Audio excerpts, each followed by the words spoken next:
Ya, assalamualaikum warahmatullahi wabarakatuh. Eh, Jangan bingung kenapa saya salam lagi karena ini baru mulai direkam.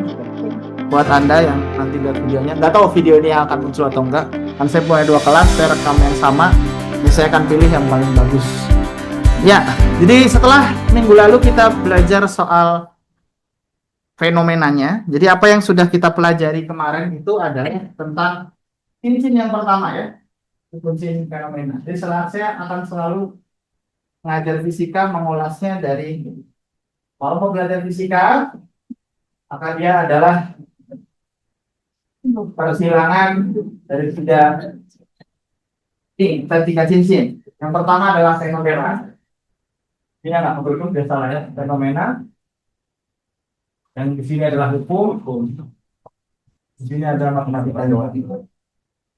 Ya, jadi ketika kita belajar fisika secara holistik atau total, maka tiga ring ini kita pelajari bersama-sama.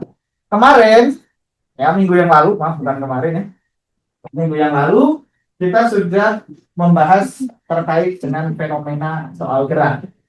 Gerak itu apa saja, bahwa gerak itu banyak bentuknya, gerak itu mengandung banyak variabel dan segala macam, sampai saya juga perkenalkan variabel tentang gerak dari sisi kinematika, yaitu posisi, perpindahan, jarak, kecepatan, juga percepatan.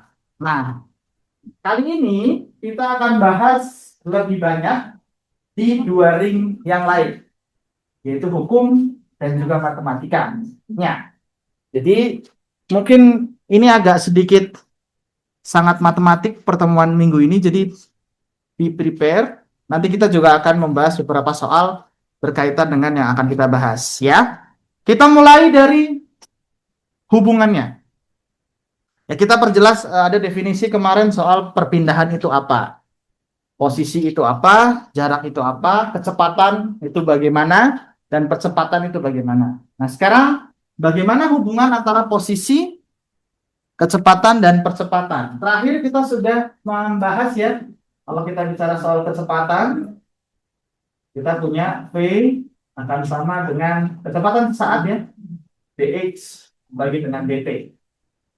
Ya, diferensial dari fungsi x terhadap t.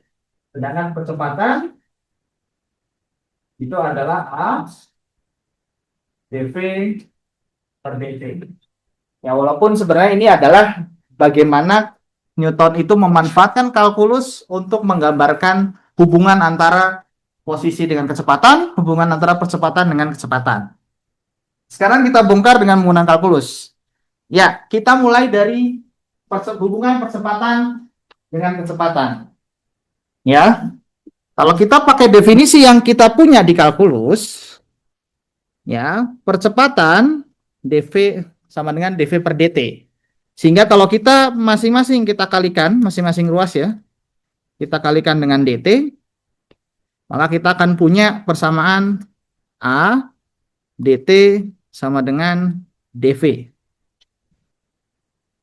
Ya, a dt dikalikan dengan dv. Di mana definisi dari dv dengan dt itu adalah perubahan infinitesimal atau perubahan yang kecil sekali. Karena kan awal mula kita punya dv dan dt itu kalau kita bahas kecepatan atau percepatan sesaat, yaitu kita bandingkan perubahan kecepatan pada selang waktu yang sangat kecil, betul? Ya, maka definisinya di sini ini infinitesimal istilahnya ya, infinitesimal itu kecil sekali. Begitu juga dengan dt. Sehingga kalau kita bongkar jadi persamaan yang di atas itu sama saja seperti percepatan dikalikan dengan perubahan waktu yang kecil itu akan sebanding dengan perubahan kecepatan yang kecil.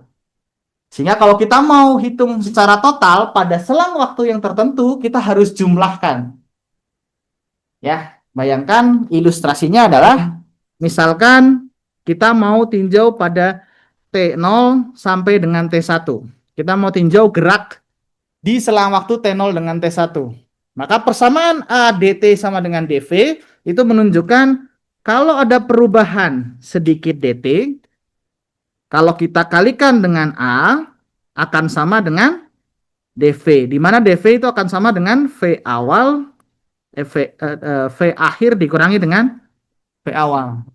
Sehingga kalau kita mau cari berapa selisih atau perubahan kecepatan di 0 sampai dengan di 1, kita jumlahkan yang infinitesimal tersebut dari T0 hingga T1. Kebayang nggak logikanya? Jadi kan persamaan yang di atas itu menunjukkan kotak kecil yang saya bagi di tengah.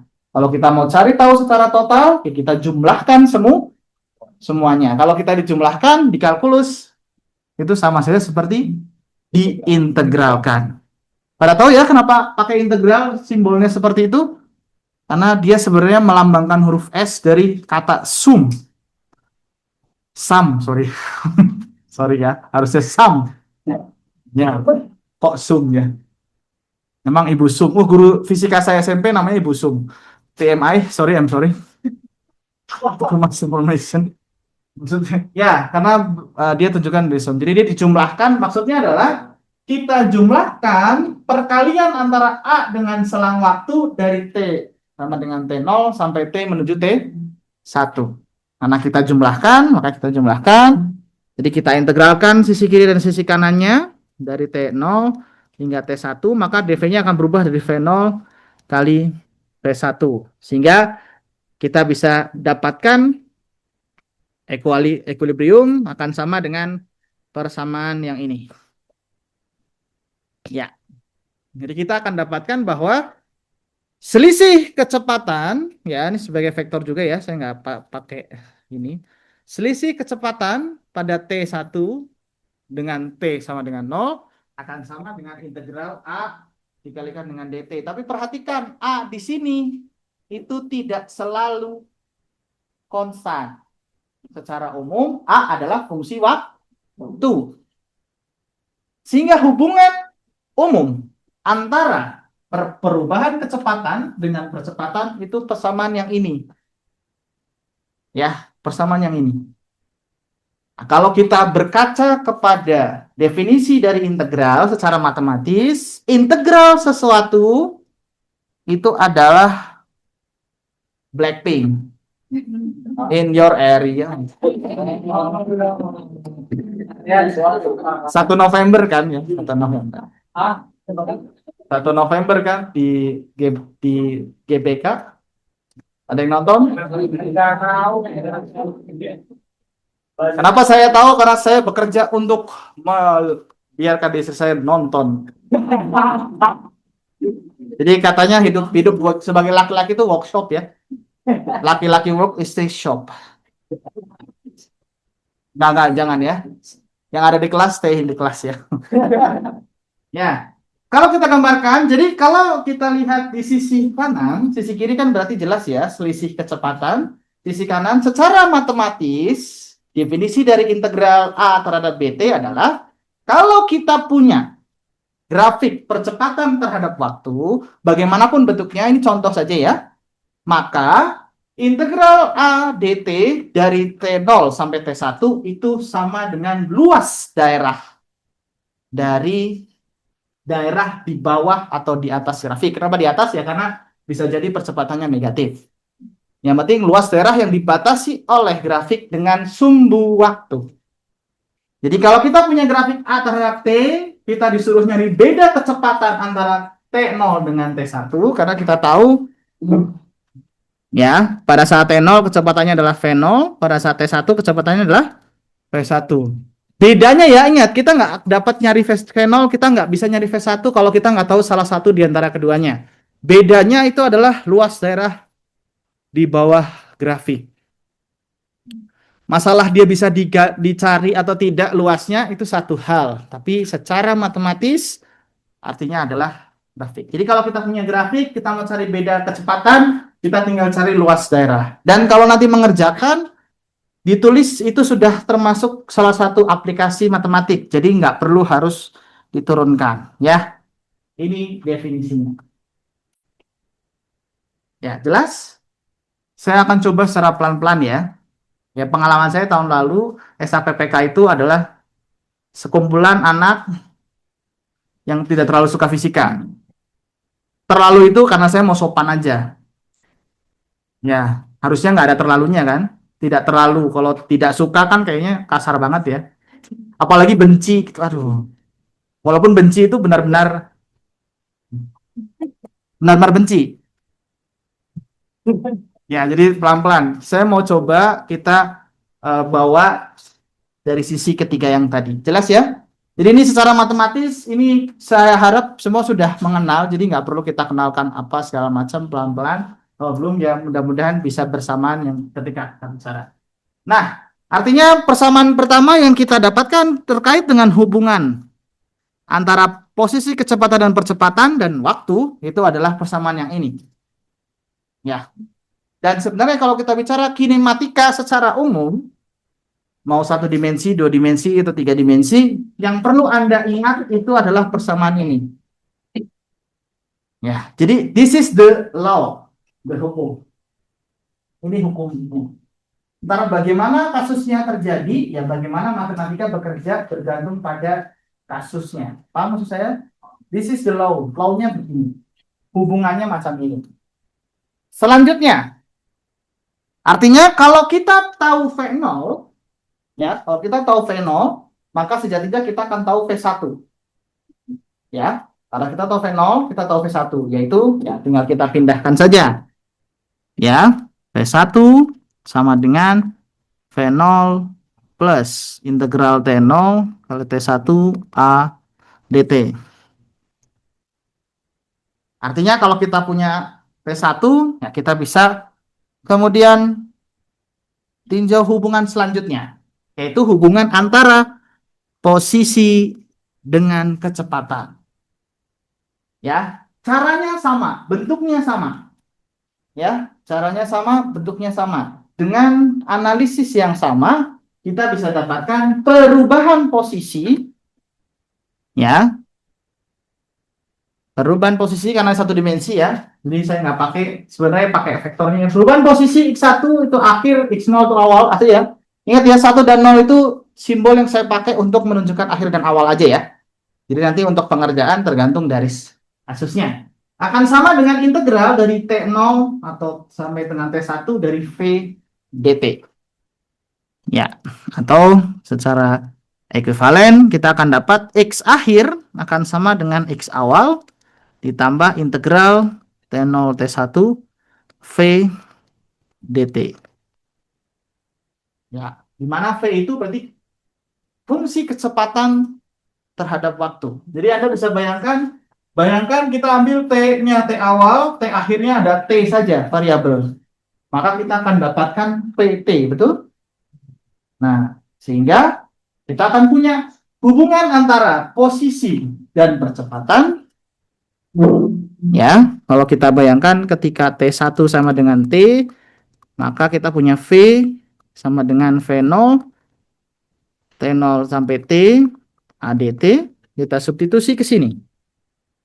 Ya, kalau kita substitusi, jadi kita punya X, T, X0 ditambah integral dari T0 sampai T, saya dalam kurung lagi, V0 ditambah integral dari T0 sampai T, A, dt, dt. Jadi kita integralkan 2 kali. Tapi nggak perlu, kalau mau langsung di sini kan jadi repot ya. Ya, kita pakai 2 tahap juga boleh. Kita cari V-nya dulu, V-nya kita substitusi ke sini. Ya, jadi jangan dibikin terlalu ribet.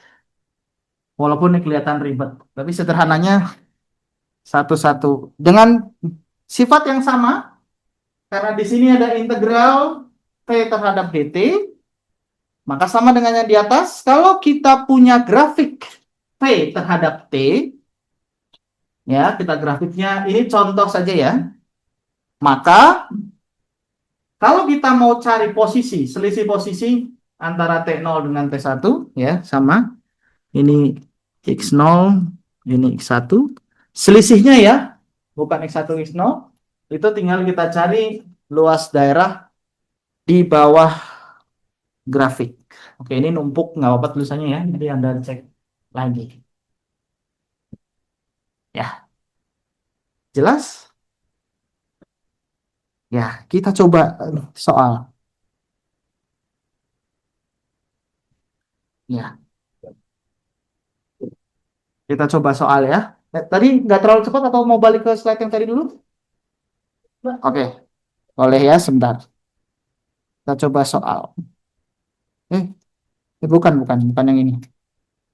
Ini. Ya.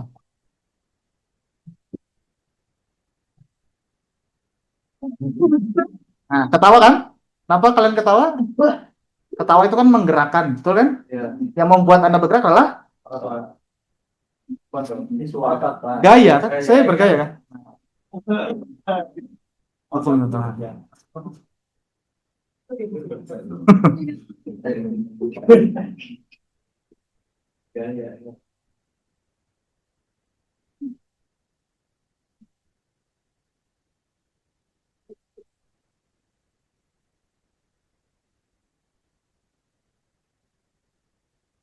Jelas? Kita coba ke soal ya. Cukup ya kayaknya ya. Nanti kita kembali ke sini lagi. Kita ke soal. Nah, sebuah partikel bergerak sepanjang sumbu X, satu dimensi ya. Jadi kalau kalimat pertama bergerak sepanjang sumbu X, ini artinya dia kinematika satu dimensi. Posisi partikel tersebut sepanjang waktu diberikan oleh fungsi X 50T ditambah 10T kuadrat. Dengan X adalah posisi dalam meter dan T adalah waktu dalam detik ya. Saya wanti-wanti ini itu harus diperhatikan. Karena bisa jadi ada soal ditunjukkannya X itu dalam sentimeter, X itu dalam kilometer atau apapun. Aturan dasarnya kalau di ujian fisika dasar, setiap jawaban kalau tidak diminta secara khusus, satuannya harus satuan internasional. Jadi kalau besarannya adalah panjang harus meter, besarannya massa harus kilogram, besarannya waktu harus second. Ya, detik atau second ya, bukan menit, bukan jam.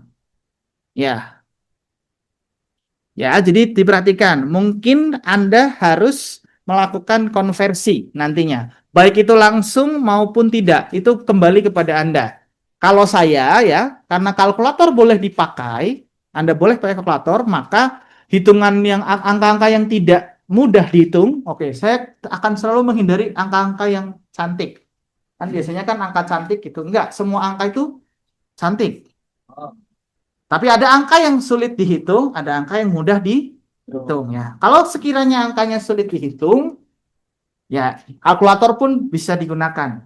Jadi kalau saya lebih usul, kalau Anda nggak terlalu lincah menggunakan konversi satuan, awal mendapatkan soal langsung konversi ke SI semua. Ya, dapat informasi berapa kilometer langsung ubah ke SI. Pakai notasi ilmiah ya, yang pakai kali 10 pangkat. Itu yang harus Anda latih berarti kalau Anda nggak lincah. Oke, itu harus berlatih. Ya, mudah-mudahan bisa dipahami. Tentukanlah kecepatan rata-rata partikel selama 3 detik pertama. Oke, jawabannya bagaimana? Kita punya fungsi posisi terhadap waktu. Yang diminta adalah kecepatan rata-rata partikel. Apa yang harus dilakukan?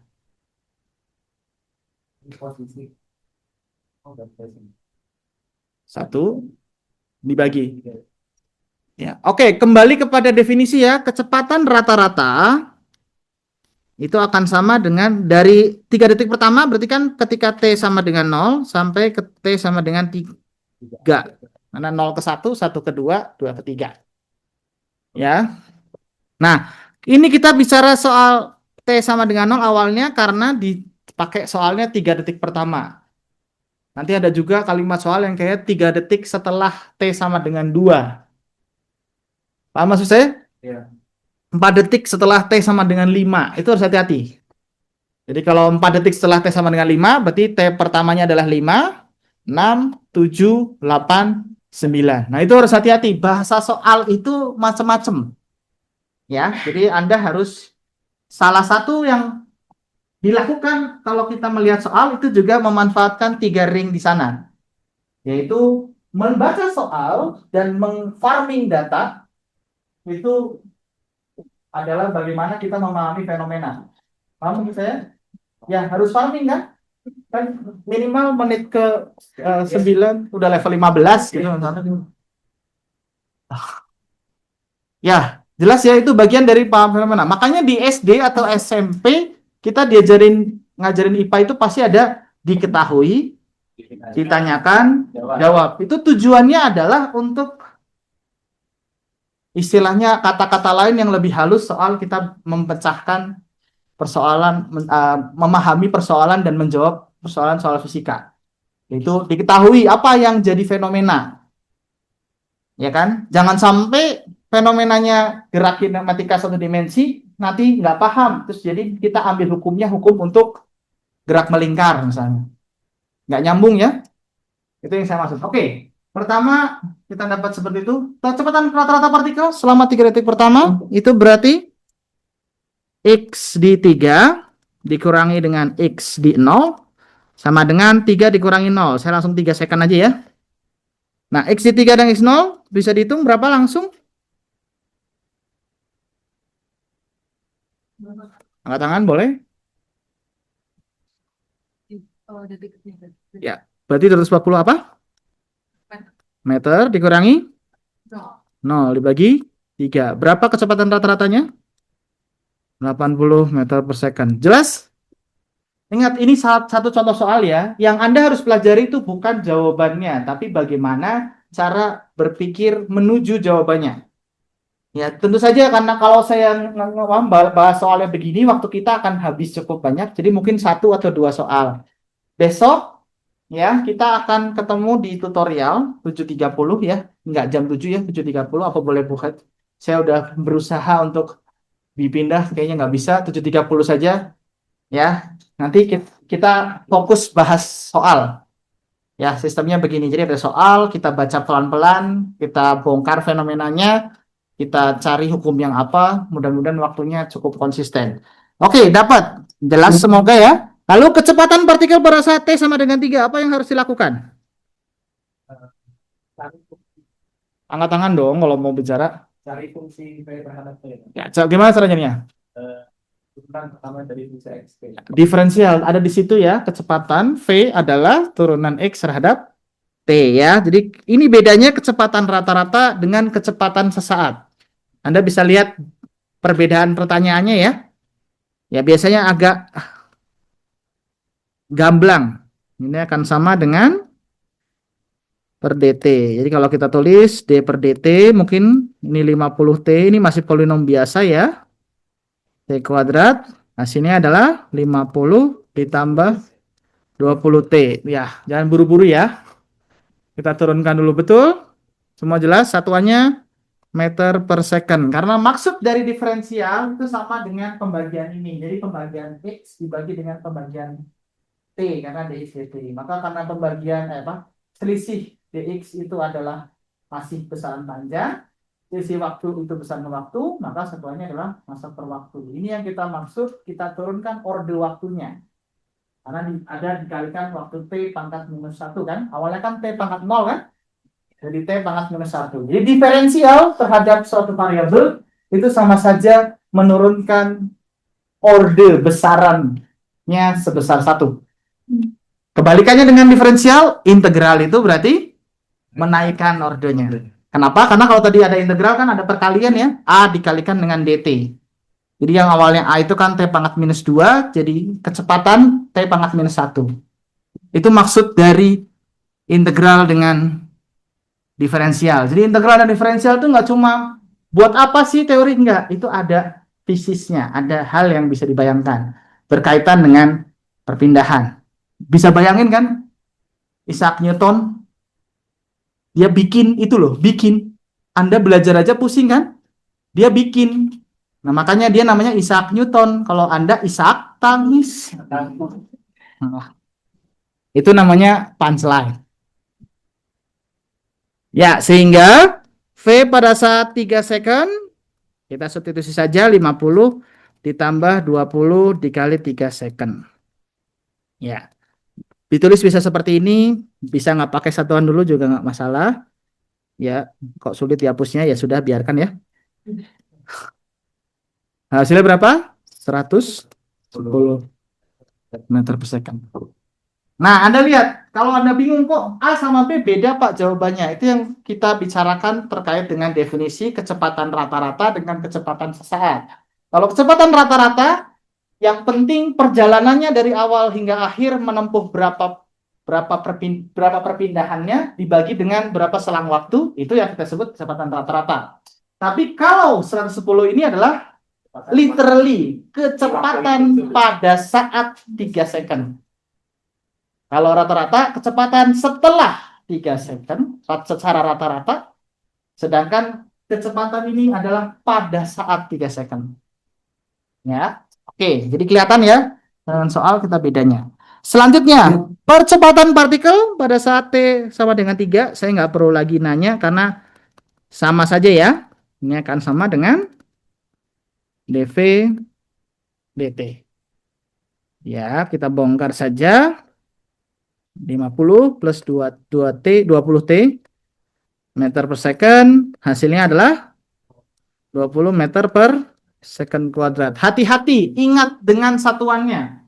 Kalau di ujian atau di kuis atau di tugas tidak ditulis satuan yang benar, ya, maka Anda nilainya akan dikurangi. Ya, karena kalau saya tutup tidak ada satuannya, maka besaran ini jadi tidak punya arti yang cukup. Misalnya, oke, saya berpindah sejauh 10 doang. 10 apa? 10 cm, 10 meter, 10 kilometer. Karena kalau tidak ada satuan, maka standar perubahannya itu standar dari besarannya itu tidak cukup jelas. Tidak salah, tapi kurang tepat. Paham maksud saya ya? Jadi ingat-ingat, Anda bisa tulis satuannya di setiap pengerjaan, tapi takutnya kan jadi terlalu panjang gitu ya. Nah, terutama Anda tulis begitu kalau satuannya itu berbeda, harus dikonversi. Tapi kalau misalnya Anda tulis nanti tanpa satuan, kalau Anda sudah pastikan satuannya sudah SI semua, sudah tepat, Anda baru tulis di belakang, itu tidak masalah. Jelas maksud saya? Jadi nggak perlu harus ngoyo setiap besaran itu dikasih satuan di dalam persamaan, nanti takutnya terlalu banyak yang ditulis ya. Repot, panjang. Anda pastikan di hasil akhir itu ada satuannya. Jangan sampai lupa. Nah, untuk D dengan E saya tidak akan bahas ya. Anda bisa lakukan sketsa dengan menggunakan ya penggaris dan segala macam atau dengan menggunakan spreadsheet atau Excel atau MATLAB atau apapun yang sejenis. Kenapa? Kita sudah punya persamaan untuk masing-masing besaran. Ya, sketsa kurva X terhadap T, kalau kita lihat fungsinya itu 50T plus 10T kuadrat, pasti bentuknya parabola. Parabola melengkung ke atas. Lalu kemudian kita lihat ini bentuknya garis lurus dengan gradien positif ya. Jadi pasti miringnya ke atas. Lalu yang ini percepatannya datar. Karena percepatannya konstan. Nah, ada yang mau tanyakan? Sebelum saya lanjutkan?